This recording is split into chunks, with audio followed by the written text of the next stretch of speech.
Cuma saya nak tumpu kepada soal ini. Kenapa kita kena benci kepada geng-geng yang sakau duit rakyat ini? Kalau yang dalam UMNO pun kita kena lawan. Saya berdoa, kalau ada di kalangan pimpinan Pakatan Harapan yang curi duit rakyat, saya cukup gembira dan berdoa mereka semua duduk sebelah Najib dekat hotel Kajang. Saya tak takut kata sebab memang aku tak ambil 1 sen pun. Saya tak takut. Kalau ada pimpinan Pakatan Harapan, kamu buat yang sama, kita tolong ramai-ramai pakai truk ni hantar dia pergi kat. Biar dia jadi kawan baik dengan Rosmah dengan Najib lepas. Sebab bila mereka ambil wang rakyat, kesan dia besar. Saya bagi contoh PT-PTN saudara-saudara. Orang kata Pakatan Harapan, mana kamu nak kata hapuskan PT-PTN? Padahal saya bawa cadangan untuk hapuskan PT-PTN tahun 2011. Dah 11 tahun yang lepas. Masa itu, hutang yang negara tanggung daripada PT-PTN 20 bilion. Saya kira-kira balik, kalau 20 bilion ini dengan kedudukan kewangan kerajaan masa itu, kita boleh refinance. Maksudnya kita pinjam duit pada kadar yang lebih murah, kita bayar, dan pinjaman yang kadar yang lebih murah itu, dalam 3-4 bilion tiap-tiap tahun, kita boleh bayar balik sampai 5-6 tahun, hutang PT-PTN 20 bilion selesai dan tanggungan kepada negara tak berat sangat sebab hanya 2-3 bilion tiap-tiap tahun. Lagipun kalau serahkan kepada UMNO Barisan Nasional, 2-3 bilion ini sekejap je dia sapu. Kapal tu pun dah dekat 7-8 bilion dia sapu sehari-hari. Baik, itu tahun 2011. Hutang PT-PTN 20 bilion. Malangnya masuk pilihan raya 2013, Najib menang. Walaupun menang sikit je. Undi rakyat pakatan yang menang. Tapi oleh sebab itu, dia tak ambil apa-apa tindakan mengenai PT-PTN. Masih ada lagi pihak-pihak yang menyalahgunakan PT-PTN. Maksudnya, kolej dia tu tak seberapa. Institusi pengajian swasta dia tu kira jenis-jenis yang rumah kedai je pun. Dia tawarkan pinjaman kepada pelajar-pelajar dalam keadaan ijazah diploma yang dia bagi itu sebenarnya tak ada nilai pun dengan pasaran kerja. Jadi budak-budak kampung ni, dia akan telefon, pakcik, anak pakcik dapat 1A kan? 1A, tak apa pakcik, tak boleh pergi universiti, tak apa. Saya akan bagi beasiswa kepada pakcik. Kalau pakcik bawa anak pakcik daftar di kolej saya, maka kami akan bagi laptop, kami akan bagi duit dan segala-galanya. Anak pakcik ada peluang untuk ada ijazah. Orang kampung, orang miskin, orang biasa. Masa itu dia ingat kalau anak dia ada ijazah, bila keluar nanti, insya-Allah akan dapat kerja yang baik dan akan dapat bantu keluarga. Dia tak fikir masa itu sebenarnya, nanti keluar kerja, keluar universiti ini dapat kerja ke tidak? Jadi maka banyak anak-anak Melayu, anak-anak India dan juga yang Cina yang masuk ke institusi pengajian swasta untuk ijazah-ijazah yang sebenarnya tak laku pun, tapi terpaksa menanggung hutang sampai 30-40, ada yang sampai 70 ribu ringgit, saudara-saudara. Dan dia letak syarat, bila dah tanda tangan perjanjian PT-PTN itu, wang bukan masuk ke poket pelajar pun. Wang masuk ke poket kolej dulu. Kolej tolak itu, tolak ini, tolak semua. Dapatlah 100-200 ringgit sebulan kepada pelajar-pelajar. Habis ijazah 3-4 tahun. Yang inilah bila keluar, tiba-tiba dia tak dapat tahu. Sebenarnya yang kau tawarkan kat aku ni tak ada kerja pun kat luar. Tak ada pasaran. Kamu janji kata kalau aku buat ini nanti boleh dapat praktikal dekat situ dan sebagainya. Tak ada pun. Masalah ini yang tidak diselesaikan daripada saya mula-mula cakap mengenai PTPTN tahun 2011. 12, 13, 14, 15 berterusan. Akhirnya saudara-saudari tahun 2018, hutang PTPTN telah naik 2 kali ganda menjadi 40 bilion. Bila dah sampai ke 40 bilion, negara dah tak ada duit dah nak bayar. Kita nak ambil mana nak bayar 40 bilion? Tak boleh. Nah, sebab duit PTPTN tu, geng-geng yang kaya raya yang buat, yang ada kabel dalam semua ni, dia dah kaya dah, dia dah ambil dah duit PTPTN. Yang menanggungnya ialah anak-anak orang kampung, anak orang susah, anak orang biasa ni. Kalau kita ambil 40 bilion bayar, dengan 40 bilion itu kita tak mampu, maknanya lebih ramai lagi orang yang susah. Dia akan hilang punca bantuan daripada kerajaan kerana wang telah pun dialihkan pula kepada PTPTN. Sebab itu tahun 2018, masa itu pun kita dah tahu, tak boleh dah kita nak hapuskan PTPTN ni, dah terlambat. Peluang itu hanya ada tahun 2011, 2012. Tapi oleh kerana kegagalan kita tukar kerajaan, termasuklah oleh geng-geng UMNO yang duduk dekat bilik gerakan dia tu, habis satu negara saudara-saudari kena tanggung. Dia punya pasal, anak-anak kita semua kena. Akhirnya, sebab itu tahun 2018 kita kata, kita tak boleh hapuskan dah. Yang kita boleh buat ialah, kita pastikan hanya mereka yang dah dapat kerja dan gajinya RM4,000 ke atas saja boleh mula bayar. Kalau kamu jadi mangsa sebab kamu pergi buat ijazah diploma, akhirnya ijazah diploma kamu itu tidak memberikan kerja yang setimpal, gaji tak kena, maka kamu tak payah bayar lagi. Kita cari jalan lain untuk kita tanggung hutang itu. Kita hanya kutip daripada yang RM4,000 ke atas. Itu pun jasa Pakatan Harapan, saudara-saudari. Tak kejar. Kalau tidak dulu, sebelum masuk 2018, anak-anak muda kena senarai hitam. Tak boleh buat pinjaman, dapat surat mahkamah, macam-macam. Lepas kita bawa cerita PTPTN ini tanpa sudah, barulah dia tak berani kacau sangat. Tapi yang rugi besar ialah, akhirnya kita dah terlepas peluang untuk kita selesaikan satu masalah satu generasi. Generasi muda, yang muda-muda ni, yang umur 35 tahun ke bawah ini, yang menjadi mangsa, pergi ke institusi pengajian tinggi swasta, tapi tak dapat kerja yang baik, akhirnya terpaksa menanggung hutang RM40-50 sampai ke tua. Itu maksud saya. Masuk pilihan raya bukan semata-mata sokong parti itu dan parti ini. Setiap kali kita masuk pilihan raya, kita ada peluang untuk menyelesaikan masalah yang akan membantu jutaan rakyat yang lain. Dan masalah kita yang paling utama sekarang ini ialah, selain daripada menteri-menteri bodoh, itu masalah, menteri bodoh itu masalah. Tapi masalah yang lagi besar ialah, selagi kita tidak perketatkan tata kelola urus tadbir kewangan dan ekonomi negara kita, selagi itulah wang yang sepatutnya sampai kepada rakyat tak sampai.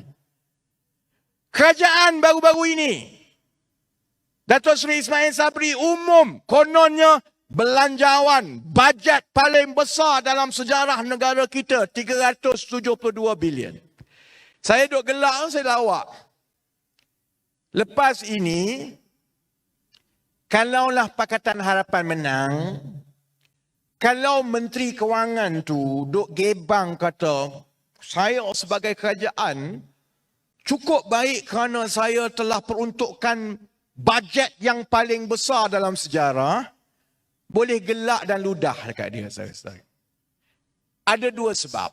Satu, dalam sejarah negara kita dan mana-mana negara dalam satu dunia ini, mana ada bajet tahun ini lebih rendah daripada bajet tahun lepas? Mana ada? Memanglah tiap-tiap tahun, bajet itu adalah yang paling besar dalam sejarah. Memanglah. Bajet kita ni tiap-tiap tahun makin besar, makin besar, makin besar, makin besar. Sudah tentulah makin besar. Rakyat makin banyak, harga makin tinggi. Kehidupan rakyat mesti lebih baik. Jadi sudah tentulah makin besar. Isu dia bukan bajet makin besar. Isu dia kalau kamu nak belanja 372 bilion, banyak mana yang akan sampai kepada rakyat? Banyak mana daripada 372 bilion itu yang akan ada kesan kepada kehidupan harian rakyat? Jadi isu dia, sebab saya duk tengok, saya kata celaka betul menteri-menteri ini. Tiap-tiap tahun dia rasa dia hebat. Umum belanjawan paling besar. Memanglah belanjawan paling besar. Soalnya lepas kamu dah belanja banyak itu, apakah kesan dia kepada rakyat? Itu sebab pertama, kalau dia cakap boleh ludah. Sebab kedua, banyak cekadaklah dia cakap belanjawan paling besar, hebat, macam dia baik. Bukan duit bapak dia pun sendiri. Duit kita. Duit yang dia umum untuk belanja itu adalah duit rakyat. Bukan duit menteri. Kalau rakyat tak kerja, kalau rakyat tak hasilkan nilai ekonomi yang negara boleh kutip cukai, habis Pak Menteri nak pergi kutip duit, mana nak bayar? Sepatutnya dia berterima kasih kepada rakyat atas sumbangan dan kerja kuat kamu. Maka negara ada pendapatan yang baik dan ini amanah yang kami ada. Ini kami rasa boleh membantu lebih ramai rakyat. Tapi kita tak pernah dengar macam tu daripada menteri kewangan ni. Tak pernah dengar. Tiap-tiap tahun macam duit bapak dia umum. Sengih dia telinga ke telinga. Kalaulah dia umum, contohnya dah. Kalaulah pengumuman pertama bajet untuk memastikan negara ada peruntukan yang lebih supaya kita boleh membantu lebih banyak sekolah, lebih banyak orang susah. Maka kami jemaah menteri mengumumkan kami tidak akan ambil gaji dan allowance selama 5 tahun. Itu patutlah. Kalau dia buat macam itu, saya tak ceramah lah, diamlah aku. Tak ada market lah saya nak berceramah lepas tu. Dia tak cakap. Mana ada, menteri tak pernah kata. Dengan ini kita, sebab saya pun dah. Menteri-menteri ni kaya semua ni. Tengku Zafrul, Toke Bank. Kamu dulu kerja bank tak cukup duit ke? Sepatutnya dah nak jadi menteri, buatlah khidmat rakyat, jangan ambil duit. Kalau dia umum, dia tak ambil duit, tak apa. Masalahnya saudara-saudari, bila penyelewengan dan tata kelola urus tadbir negara kita ini tak diperbetulkan. Sebab itu tiap-tiap tahun, dia akan umum belanja itu, belanja ini, belanja macam-macam. Tapi tiap-tiap tahun juga, rakyat biasa dekat bawah ni rasa macam tak ada beza. Hidup makin teruk.